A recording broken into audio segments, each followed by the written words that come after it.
Oke.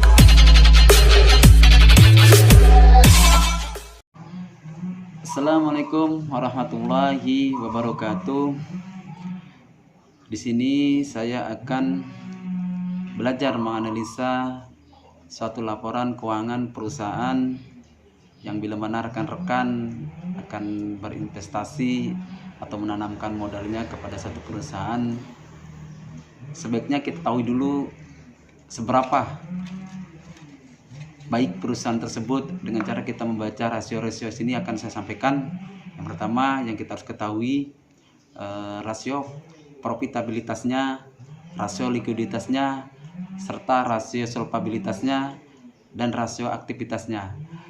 Baiklah, di sini saya akan membaca laporan satu perusahaan. Di sini saya ambilkan laporan perusahaan PT Pertamina Persero tahun 2011 dan 2010. Baiklah, di sini sudah saya salin ke Excel saya. Di sini berapa profitnya, yang laba bersih yang diperoleh oleh satu perusahaan ini. Di sini saya dalam baiklah, saya akan mengukur berapa profitabilitasnya. Profitabilitas adalah rasio yang mengukur kemampuan perusahaan dalam memperoleh laba. Jadi kita harus ketahui dong berapa laba yang kita peroleh dalam satu perusahaan. Jangan-jangan kita menanam modal tetapi kita tidak tahu berapa keuntungan kita dengan modal kita. Minimal kita setara dengan bunga deposito. Kenapa kita setara dengan deposito? Tidak mungkin kita sudah melakukan satu aktivitas dengan modal yang besar, toh ujung-ujungnya sama dengan bunga deposito, kan kurang menguntungkan dan kurang bergairah untuk berinvestasi dalam satu perusahaan tersebut. Baiklah, di sini kita akan baca ROA-nya berapa, return of equity-nya dan return of sales-nya. Jadi baiklah, di sini saya sudah salin ke format Excel. Di sini akan saya tampilkan format Excel-nya. Di sini rumus yang kita gunakan dalam mengukur ROE, di sini laba bersih dibagi dengan total ekuitas, jadi total kekayaan sendiri atau saham. Di sini pendapatan PT Pertamina tahun 2011 di sini nilainya 21.247.269. Satuannya di sini jutaan, dinyatakan hitungan dalam jutaan. Jadi saya lihat di laporan keuangannya dihitung dalam bentuk jutaan. Di sini dinyatakan dalam jutaan rupiah, kecuali dinyatakan lain. Jadi otomatis di belakang ini masih bertambah 6 kali. Baiklah, di sini berapa kita ukur tingkat ROE-nya. Jadi di sini sudah saya dapatkan ROE di PT Pertamina tersebut dengan angka 21.247.269 jutaan yang dinyatakan tadi, dan total ekuitasnya 118.339.643. Jadi rumusnya tadi laba bersih dibagi total ekuitas. Di sini menunjukkan angkanya 18%. Jadi kalau bunga deposito nih rata-rata 6%, bahkan 5,8 sampai 6%. Berarti yang diperoleh, profit yang diperoleh oleh Pertamina itu agak sedikit baik. Jadi bagus, cukup bagus. Ini yang kita baca di tahun 2011. Kita tengok di tahun 2010-nya. Di 2010 sama. Di sini sebelumnya laba yang diperoleh oleh perusahaan Pertamina itu 16%. Jadi di tahun 2011 naik 2%. Nah, di sini untuk ROE-nya. Baiklah, kita akan mengukur return of asset-nya. Jadi berapa pengembalian di sini dengan rumus laba bersih dibagi dengan total aktiva atau aset, seluruh asetnya. Di sini laba bersih sama 21, 247, 269 dan dibagi seluruh total aset 31199 104. Di sini menentukan 7%. Oke, baik, kita lanjut ke selanjutnya. Kita analisis di likuiditasnya. Apa likuiditas itu? Kita perlu ketahui dong liquid. Jadi rasio yang mana mengukur satu perusahaan mampukah dalam membayar hutang jangka pendeknya. Jadi jelas dong, kita harus tahu berapa perputaran hutangnya dan kasnya. Di sini akan saya menyampaikan rasio likuiditas. Jadi berapa liquidnya suatu perusahaan atau bagian perusahaan sanggup membayar kewajiban jangka pendeknya. Baiklah, kita sampaikan di sini nilai aktiva lancarnya di sini tahun 2011 sebesar 156.819.485 dan hutang lancarnya 113.276.035. Jadi rumusnya aktiva lancar dibagi dengan hutang lancar. Jadi di sini menunjukkan hasilnya 1,38. Jadi berapa nilai korelasi yang baik? Meskipun tentang nilai korelasi yang baik beragam, tergantung jenisnya industrinya. Rasio yang sehat biasanya berkisaran antara 1,5 dan 3. Jika rasio kurang dari situ mengindikasikan adanya masalah likuiditas di perusahaan. Namun dalam hal ini belum tentu berarti perusahaan menghadapi krisis jika perusahaan bisa mendapatkannya. Baiklah, kita selanjutnya kita membaca quick ratio, yang dimana quick ratio atau rasio cepat. Dengan cara kita menghitung quick ratio, aktiva lancar dikurang persediaan dibagi hutang lancar. Jadi di sini aktiva lancarnya 156.819.485 dikurang persediaan 69.964.202 dibagi 113.276.035 menunjukkan angka 0,77 atau 77%. Jadi kemampuan perusahaan membayar hanya 77% dari hutang lancarnya. Quick ratio yang bagus berapa sebetulnya? Pada dasarnya quick ratio yang bagus bisnis adalah 1. Itu artinya perusahaan dianggap mampu untuk menyelesaikan kewajiban lancar, namun hal ini tidak selalu efektif karena harus memperhatikan besaran kewajiban lancar juga. Cash ratio.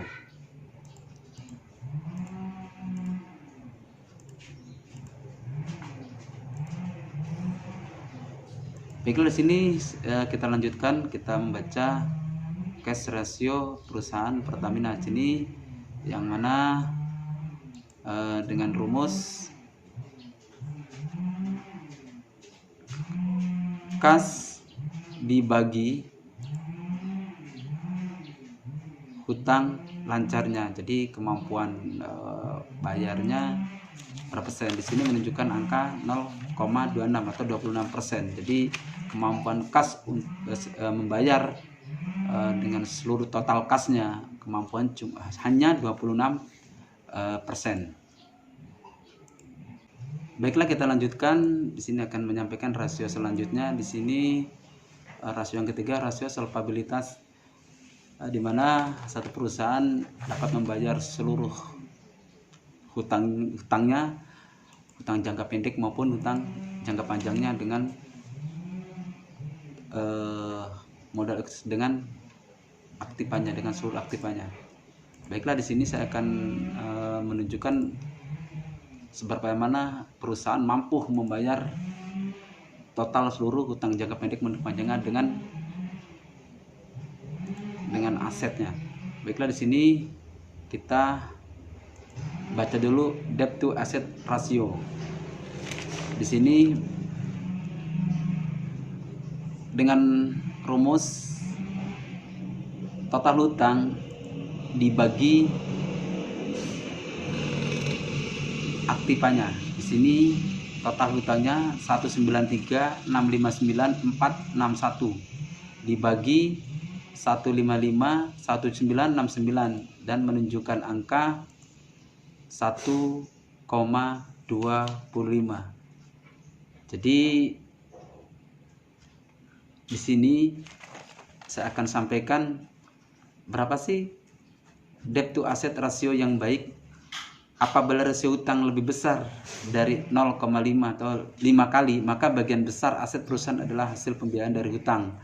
Nilai normal rasio adalah 0,6 sampai 0,7%.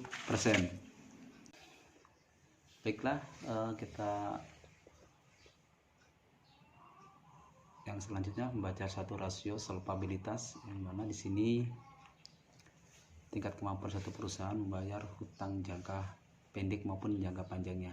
Di sini ada kita membaca debt to asset ratio atau debt to equity ratio, yang mana seberapa mampu perusahaan membayar hutangnya dengan seluruh aktifanya, dan debt to equity ratio di mana total hutang kemampuan satu perusahaan total hutangnya dibayar dengan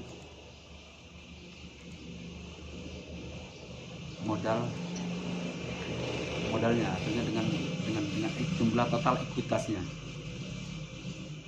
Di sini akan saya jelaskan rumus yang untuk penghitungan rasio sejauh mana perusahaan mampu membayar seluruh hutangnya dengan seluruh aktifanya.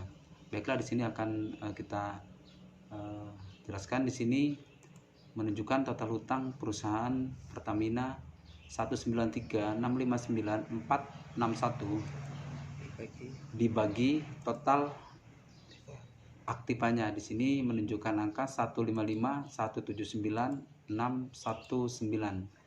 dan hasilnya menunjukkan 125%.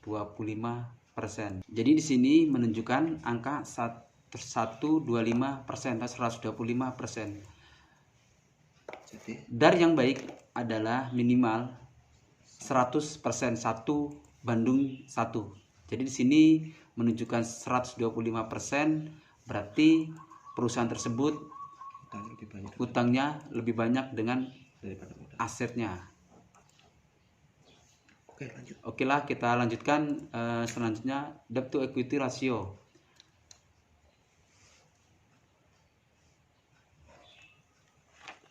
Jadi debt to equity ratio yang satu ini membandingkan total liabilitas hutang dan ekuitasnya yang dimiliki perusahaan tersebut. Jadi total hutang dibagi dengan modal ekuitasnya. Sini menunjukkan 164%. Jadi jelas dong, satu perusahaan seharusnya 1:1. Jadi istilahnya kalau kita punya utang 1 juta, bayarnya 1 juta, modal 1 juta, jadi pas artinya. Di sini kita lihat perusahaan tersebut, jadi total seluruh perusahaan tersebut dimodali dari hutang. Jadi di sini saya ulangi lagi, untuk debt to equity rasionya, hutang lancar dibagi dengan modal dengan seluruh ekuitasnya. Artinya perolehan tahun 2011 di sini debt to asset rasionya pada tahun 2011 1,25, yang mana perusahaan tersebut lebih besar hutang lancarnya dibanding aktifanya. Dan untuk debt to equity rasionya, di mana modal sendiri dengan hutangnya itu lebih besar hutang dibanding modal sendiri. Jadi perusahaan tersebut dinyatakan banyak hutang daripada modal. lebih besar hutang perbandingannya dengan modal tersebut. Dan di tahun 2010 kita lihat di sini lebih rendah daripada tahun 2011, di mana di sini 1,16 menunjukkan. Dan untuk debt to equity rasionya 1,55. Ini solvabilitas yang baik adalah 1:1 antara debt to asset ratio atau debt to equity ratio, itu 1:1 atau Nilainya 1 di situ. nilainya 1. Angka ini menunjukkan 1.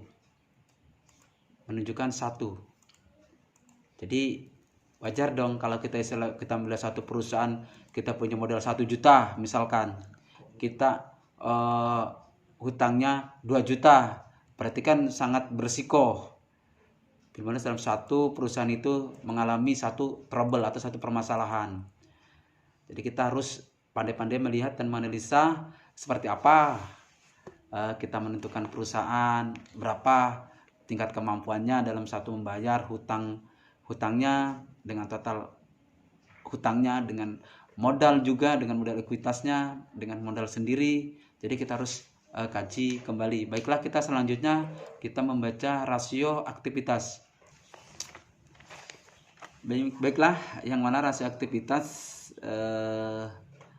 Rasio mengukur bagaimana perusahaan menghasilkan penjualan dengan menggunakan keseluruhan aktivanya, memanfaatkan seluruh sumber daya yang ada padanya. Rasio aktivitas melibatkan perbandingan antara tingkat penjualan dan investasi pada pembagian jenis aktivanya.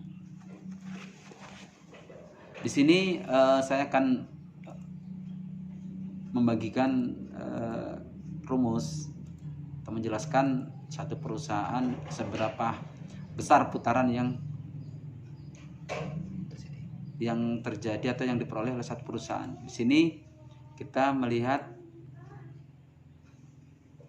tahun 2011, di sini perputaran persediaan atau penjualan dibagi persediaan. Di sini harga pokok penjualan pendapatan HPP 501.934.35 dibagi persediaan 69.964.202.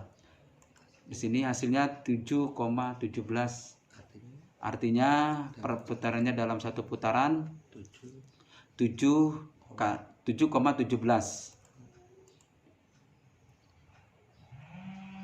Dan di sini di tahun 2010 terjadi di tahun 2010 artinya lebih kecil dibanding di tahun 2011. Sini 5,25. Oke, terima kasih. Mohon maaf bila dalam penyampaian kami di sini dalam masih belajar menganalisis satu laporan ke perusahaan, kekurangan dan keliruan, saya mohon maaf. Jangan lupa like, komen untuk kemajuan saya. Oke, terima kasih. Assalamualaikum warahmatullahi wabarakatuh.